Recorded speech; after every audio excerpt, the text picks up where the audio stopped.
Assalamu alaikum wa rahmatullahi wa barakatuh. Welcome to a brand new show, Have Your Say. I'm your presenter, Bashir Blenman. Today we're going to be talking about a very serious issue, something that affects all of us, and this is the issue of low Imaan. Like we know, since the dawn of Islam, people have either been good Muslims or bad Muslims, but like we know at this present day and time, due to the pressures of social media and peer pressure and the powers that be, it's a very difficult situation for a lot of the Muslims. So we're going to talk about maybe what can help us to increase our Iman, and we can try to identify the reasons why our Iman decreases. So before we start our discussion, I'd like to introduce you to our guests. Brother Isa, assalamu alaikum. Wa alaikum assalam wa rahmatullah. How you doing, brother? And Brother Abu Bakr, assalamu alaikum. Wa alaikum assalam wa rahmatullah wa barakatuh. So before we start, let's try to get to know our guests a bit better. Isa, could you let us know a little bit about you, please? My name is Isa Thier. I'm a student. I'm still a teenager, believe it or not.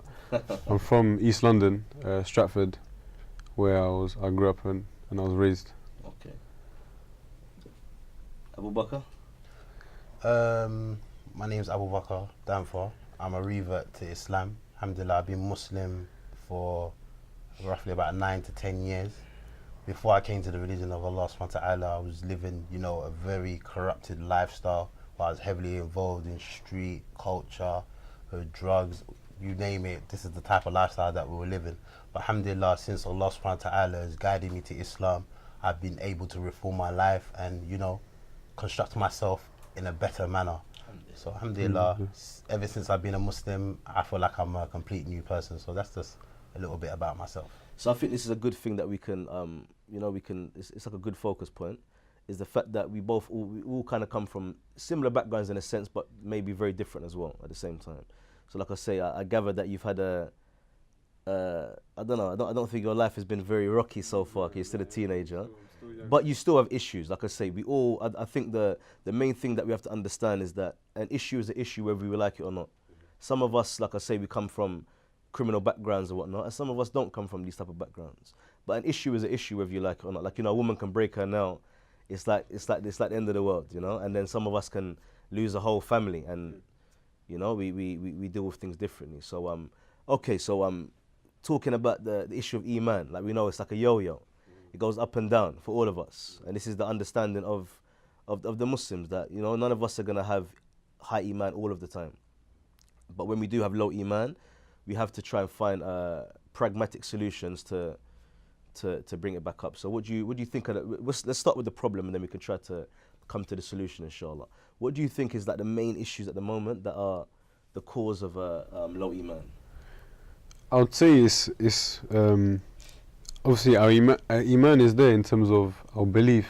Yeah, so there's more and more of us slowly as we're being educated about Islam through social media and through the media and through all these dawah groups and all these different kind of arguments. It's actually building a conviction within us, compared to maybe a generation before where they were just taught that Islam's only for funerals, only for salah and whatnot. So there's a good aspect to it, but then there's that aspect of like your taqwa, maybe your consciousness of Allah. It's always going up and down, isn't it? When we say Iman's going up and down, we mean it in that sort of sense. And it's naturally going to happen. It's not even like Imam Ghazali, he said, for example, that like the hardest battle I've had is in my own soul. So everyone's got a fight with their own soul, isn't it? No, definitely. What do you think, Abu Bakr? I think, subhanAllah, we see many people embracing Islam, and even we see many of the born Muslims coming back to the religion of Allah subhanahu wa ta'ala. But I think one of the biggest problems that we have amongst the young people in particular is the understanding of the religion. And like what the brother said, we were living in a time whereby before a lot of people used to think Islam is just about the funeral or just about Eid.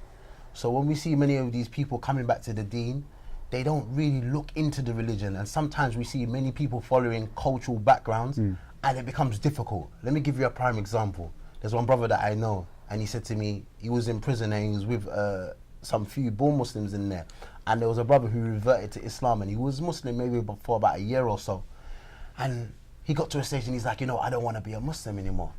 And the brother's like, why don't you want to be a Muslim anymore? He's like, because I got to pray 12 times a day. And he's like, what are you talking about? You got to pray 12 times a day. But what he didn't understand is, you know, some brothers who come from certain backgrounds, obviously they pray the sunnah prayers, but they pray it like it's wajib, like it's compulsory. So when he was around... Same story. Okay, so when he was around these individuals, he thought he had to pray 12 times a day. And he got to a stage in his life, he's like, you know what, I can't do this anymore. So I think one of the biggest problems that we have in the time that we live in now is the understanding of the religion. And because the cultural backgrounds and some people not understanding some things are sunnah and they're not wajib that you have to do, it makes it a little bit confusing for a lot of the people. This is what I've seen. Because like I say, when we look at this on a deeper note as well, like we know that Imam Ahmed ibn Hanbal, rahimahullah, he made it very clear that the religion that's with us has to be understood the way the Salaf understood it. And some people belittle this aspect, but by belittling this aspect, you see what's happening now. Do you understand? It's like something that is not something that is from the intellect. So if we try to understand this religion the way the pious people understood it, then it's kind of inevitable what will happen after. Can we agree on that? 100%. Can we agree on that? Because like I say, from what I've noticed coming back as well to London, is that subhanallah, it's a situation where the companions are destroying people, and I've seen, because there's a lot of brothers, like, you know, in our time when we first came to Islam, there was like a real sense of brotherhood. Even if brothers weren't really good brothers or whatnot, there was still a bit of shyness. There was some type of respect for the religion. But now it's come back to a sense where, you know, people there's no shyness, there's no like jealousy for the religion. People are going back to their old friends because the Muslim community are not really doing what they're supposed to be doing. And then it's like everyone's kind of falling like leaves at the moment. I know I think one of the biggest problems, when it comes to this is social media. Because, all right, look, when we first became Muslim, subhanallah, you couldn't expose your sins like the way you could expose yourself now. Yeah. And, you know, exposing your sins is the norm. It's the normal thing to do. It's not something that, you know, people are shy or they shy away from doing.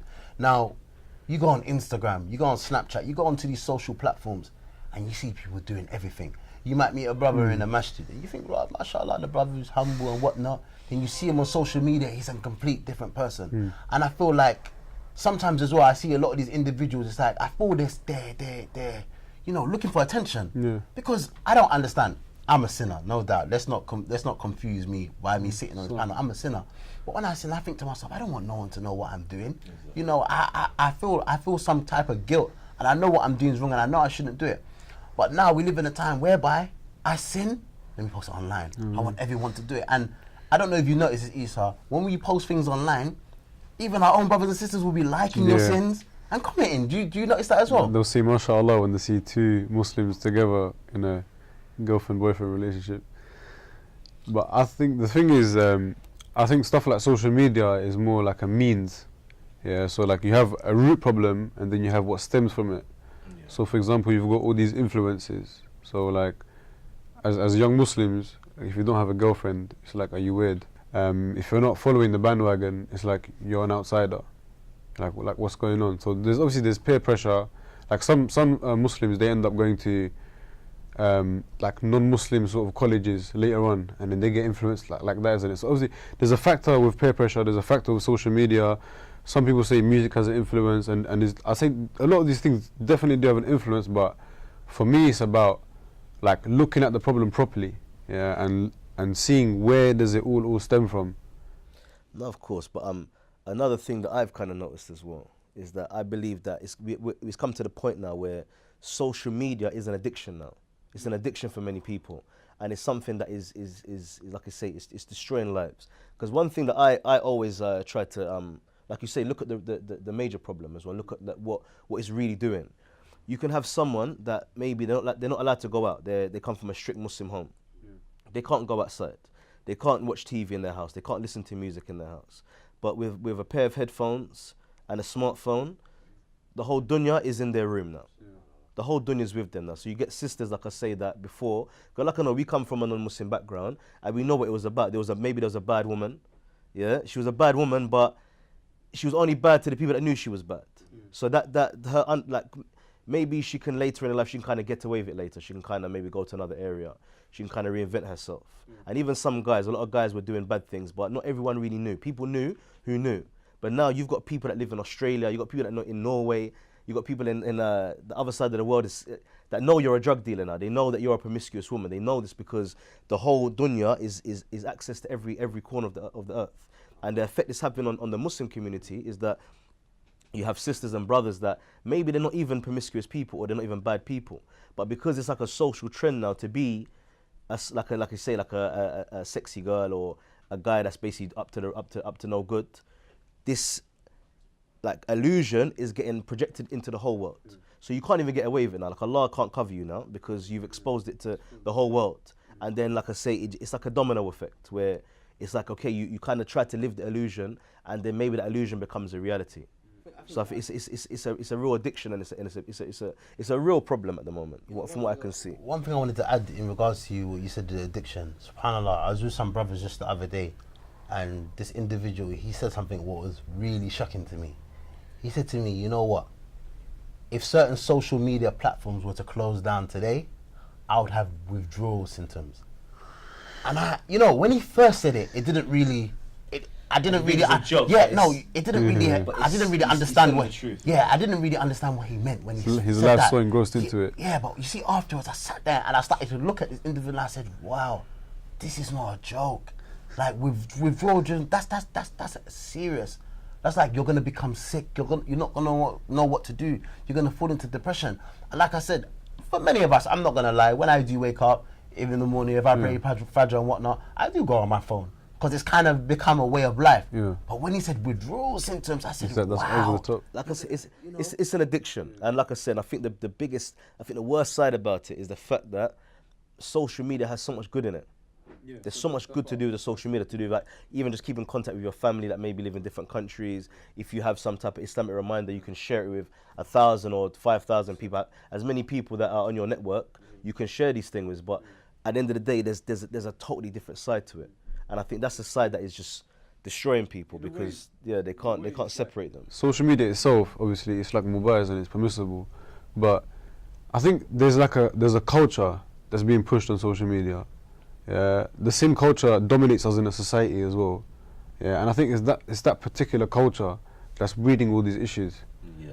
Okay, but put social media to the side now, because like I said, this is a bigger topic. It's a greater topic than just social media. But I think that it's very important to speak about companions as well, because I think that some of us don't. A lot of people, they're not really engrossed in the social media, but they still have low Imaan. So, like I say, what do we think about that? I think as well, like I say, it's an encompassing issue, where, like I say, it's a bit of the social media, it's a bit of the bad friends, like I say, it's a bit of the lack of understanding of the religion, maybe it's a lack of self-esteem, or like I say, just that general hope in life. We can't underplay the fact that there's external, like obviously, there's from within, but we're also getting attacked as well at the same time. I.e., there's pressures from the way people are. People are very individualistic, and they're pushing that mentality in Muslims. It's coming from all different angles. It's hitting us, and at the same time we're getting attacked in the media. Muslims are like, "Oh no, I don't want nothing to do with this religion." Like, I think it's all like a systematic thing from the top. Like, one thing's there, and it's just having a trickle down effect, and then it's affecting us right at the bottom. But at the same time, I think the best thing we could do is try to look at this, like I say, look at it pragmatically, where it's something that, what can we kind of do about it? We can't really do a lot to do with what's upstairs, you know what I mean? But we could do something about ourselves. We can protect ourselves from this sort of cultural invasion. Yeah. Like there's the Western sort of culture, like, which is invading our lands.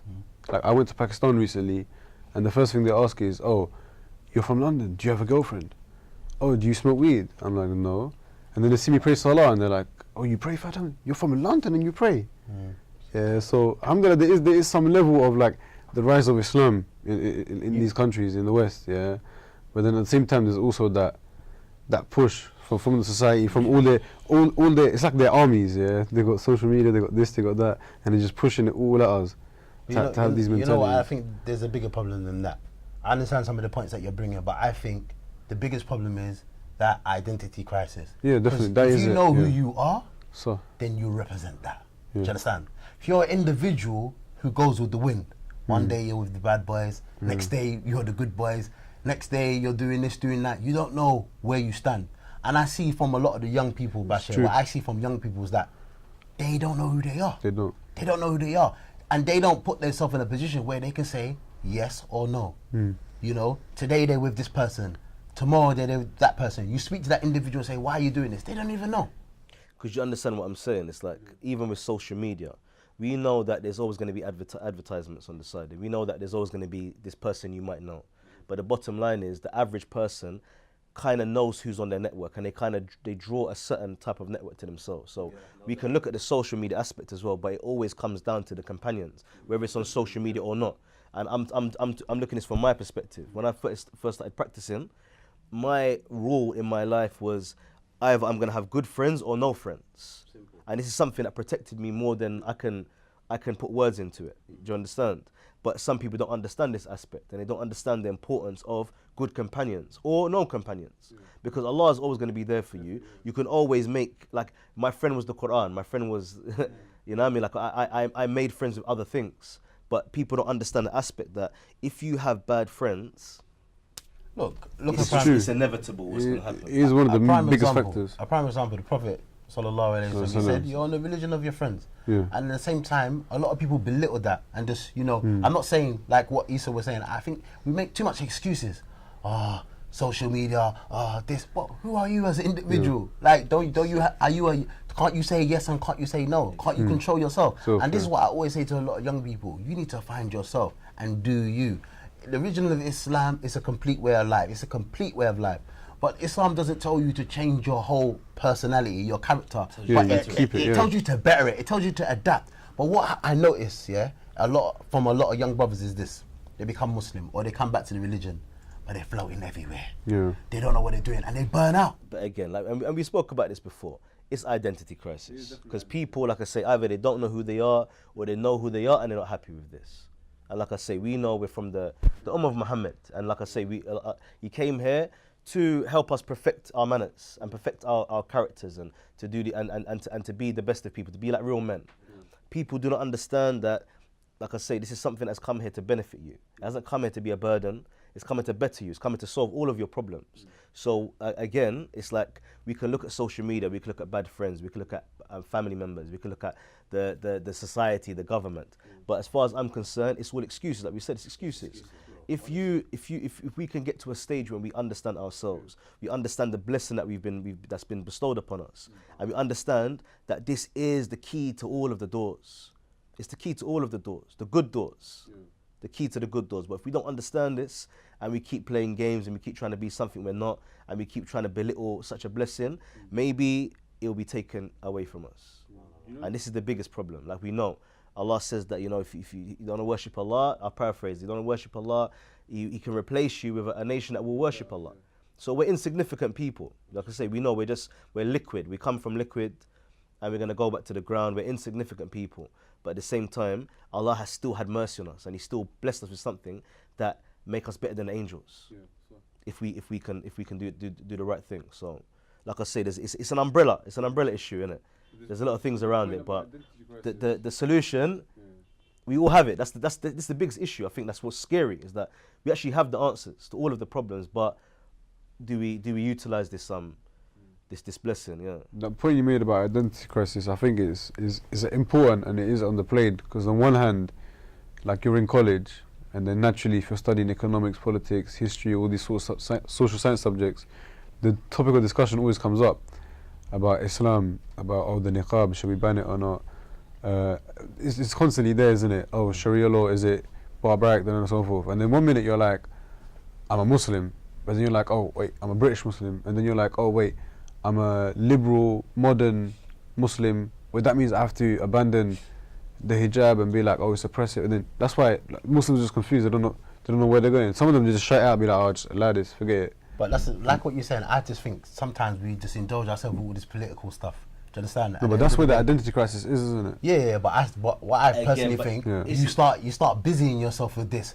What do they think of me here? What do they think of you there? If we were all, let's say the Muslim youth, if we are worshipping Allah the way Allah expects us to, no government, no community, no society will have any problems with us. Look at the basic rulings in the Deen of Allah subhanahu wa ta'ala, just like the neighbours, the rights of your neighbours, the way you have to treat your neighbours, the way you have to look after them. You've never seen this in any other religion. Yeah. The rights your neighbours have, subhanAllah. But the thing is us adapting and stop worrying about what people think. If we represented Islam in the right way, no one would have a problem with us. Yeah, Look how true. many times people met the Prophet Muhammad, peace be upon him, and they embrace Islam But just from meeting him. Yeah, but there needs to be a balance. Like I felt like as a young person as well, especially going to college, that there needs to be a balance. We do need to challenge these attacks, like that are coming towards us intellectually, obviously. The best way to challenge these things is with our actions. Do you understand? Yeah. To be the people that Allah subhanahu wa ta'ala expect us told us to be righteous people, to be people who are good in society, Yeah, to be speak people out who against don't corrupt oppression, society, yeah. who don't disturb our neighbours, disturb people in the society that we live in. If we were living according to these laws, then I don't think we would have any issues. We wouldn't have any problems. But then we see, sometimes we see a lot of bad representatives of Islam. Do you Yeah, that's understand? Even true. sometimes, if you look at some radio stations, Yeah. they might be discussing something, and you hear some Muslims call up, and you're like, "Why this Well, brother? what's- What's he talking about?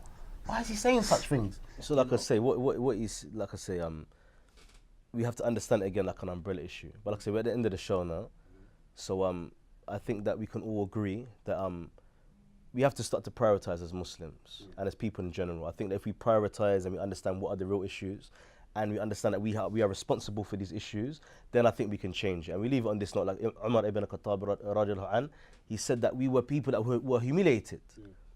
And then Allah gave us honor, He gave us izzah, yeah? And if we return back to the old ways, then Allah will humiliate us again. So I think this is the biggest issue. Okay, well, we'd like to thank our guests. Thank you for coming on the show today. It was a pleasure. Just a little bit of advice for the new Muslims and the born Muslims. Please try to take your religion easy. Take things easy. Like I say, take things step by step. And like I say, try to understand things the best you can. And this will be the means of you becoming the best Muslim that you can be. Like I say, this religion is easy, and it's upon you to make it as easy as possible for yourself. Please try to be a good example, and please try to be a means of bringing people to the religion and not pushing people away from the religion. Until next time on Have Your Say, I'm Bashir Blenman. Assalamu alaikum wa rahmatullahi wa barakatuh.